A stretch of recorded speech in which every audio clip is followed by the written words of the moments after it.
continuing story of Peyton Place.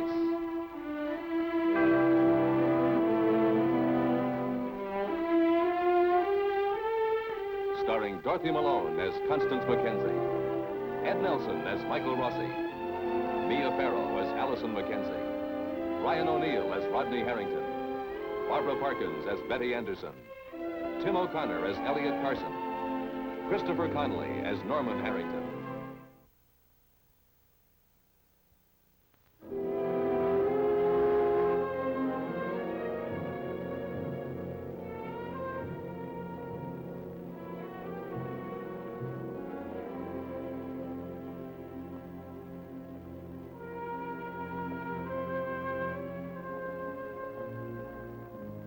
For weeks now, the jurors hearing the murder case against Rodney Harrington have listened to testimony and examined evidence. Today, Judge Jessup of the Peyton County Superior Court has ordered them to visit the scene of the alleged crime and to see for themselves where Joe Chernak fought and died. Your Honor, could we hear part of the defendant's statement again? The part about where young Chernak fell. Yes. Would you read that section, please, clerk? Just take it easy, Rod. A necessary formality. Sure. I threw the hook away. Unravel it, untangle it if you can. Measure the distance the murderer stood from his victim. Stella, they'll hear you. They don't even know I'm alive. Toward me again. Then suddenly he dropped. I tried to help him, but he passed out. No matter how you add it up, Rodney Harrington killed my brother. Mr. Fowler? Mr. Cord? All right, I believe that's all we need to do here.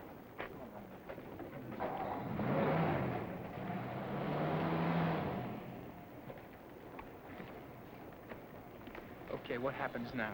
Want some coffee? We've still got a few minutes before we have to get back to the courtroom. You know, I walked into the police station and I tried to explain what happened. We'll get to the truth, Rod. They're not interested in the truth. All they want to do is get out of the cold. Your trial isn't over.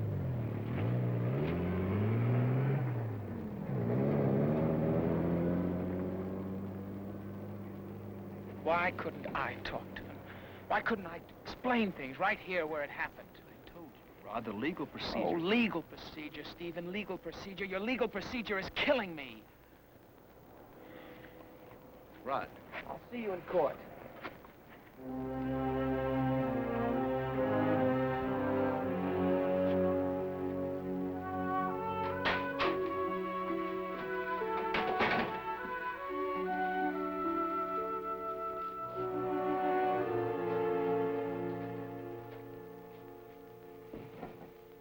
Isn't it a little early for a shot of courage?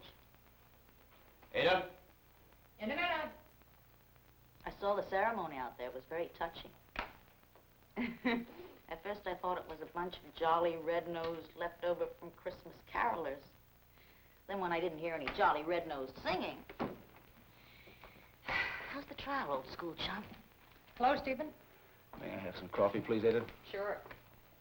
Oh, thank you. I will have some too, Stephen. Oh, it's really too bad. You've worked so hard. It would make such a heartwarming story in the papers. Local poor boy successfully defends local rich boy in murder trial. Drop it, Stella. Okay. You think you've convinced the jury that Rod's a murderer? Do you think you've convinced them he isn't? Why don't you take your fall like a gentleman? Here we go.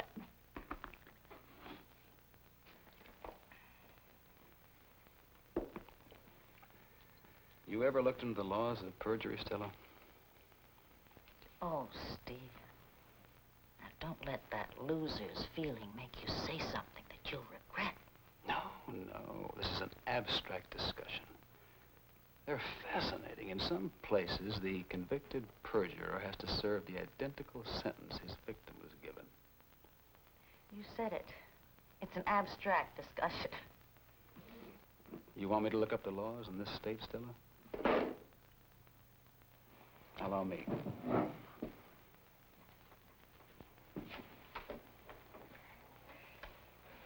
That's bad luck, Stella.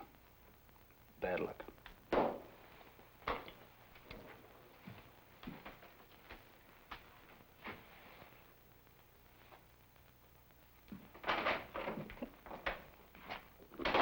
Bye, Stella.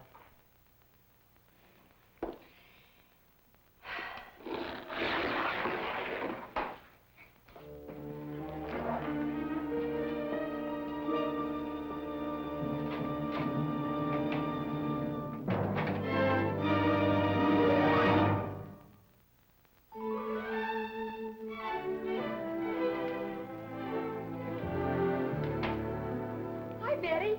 Hello, Rita. Congratulations. Thank you. Oh, you look like you're walking 10 feet off the ground. Today it's 20.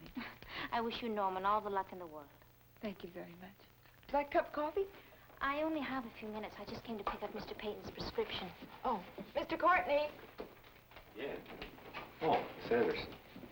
Mr. Peyton, your medicine right here. Mm-hmm. Would you put that on his bill, please? Uh-oh. No, the customer. She's not a customer, she's a friend. Hi, Betty. Hello, Rita's husband. Hey, I like that. Rita's husband. Okay, what'll I get? You know, she's got a good deal. She works for the bread, and I shop for it. Some deal. I think it's great. He's going to start working for Mr. Carson pretty soon. Oh, a loaf of bread and some chili sauce. I got that. Hey, stick around. Later on, we sing protest songs. I'm sure by now Mr. Peyton's practicing his angry roar. Ah, Miss Anderson, where have you been?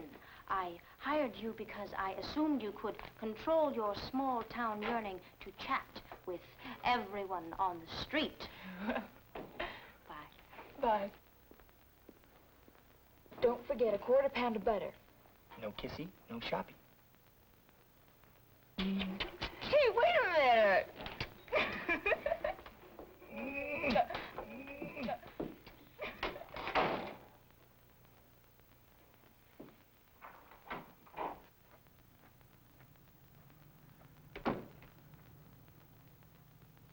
Oh, hi.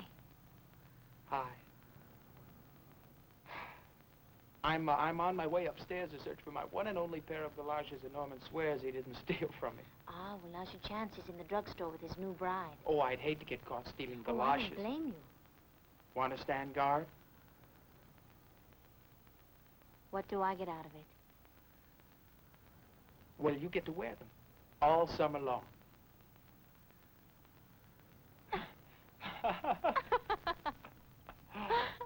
All right, tell him I'll drop by then. Yes, tell Mr. Carson. Tell Mr. Carson I'm very anxious to see him.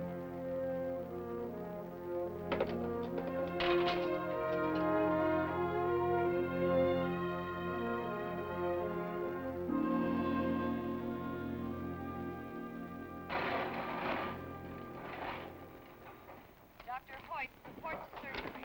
Hello, Doctor. Oh, Eli, how you feeling? Fine, fine. Just going to see Allison. Oh, good. She's beginning to try her hand at painting now. Oh. Be careful not to knock it. Well, I'll knock it if it turns out to be one of those things that looks like a soup can. Well, that's fair enough. Oh, Eli, you probably don't even know. Know what? Well, she's walking now. Oh, that's wonderful.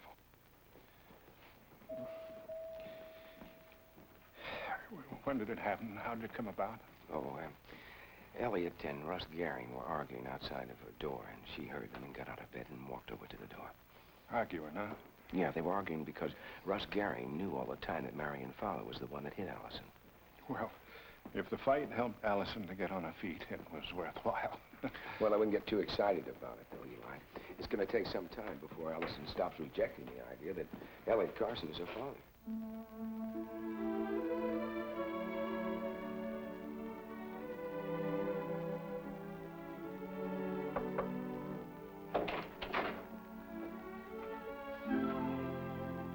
Can I come in?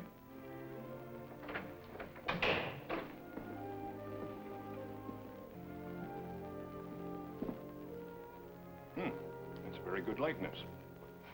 I'm not sure that's a compliment nowadays. A modern painting is supposed to look like anything but the subject. You learn something new every day. You can sit on the bed if you like, but jump up quickly if a nurse comes in. I didn't bring you a thingamajig this time. I figured one catastrophe was enough. In fact, I didn't bring anything. I figured you might consider it a bribe. What do you mean? Well, it's pretty obvious, isn't it? I can't be good old Eli Carson, Allison's friend anymore.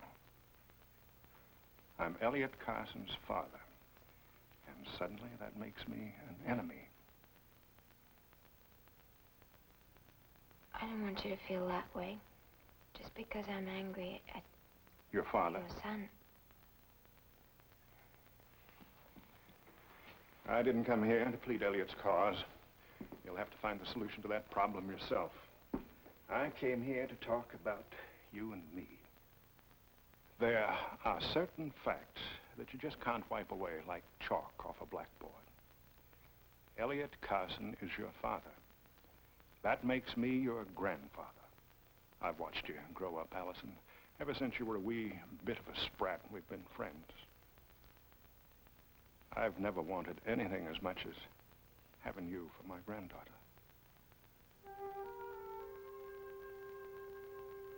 You said we were friends. Can't we still be friends?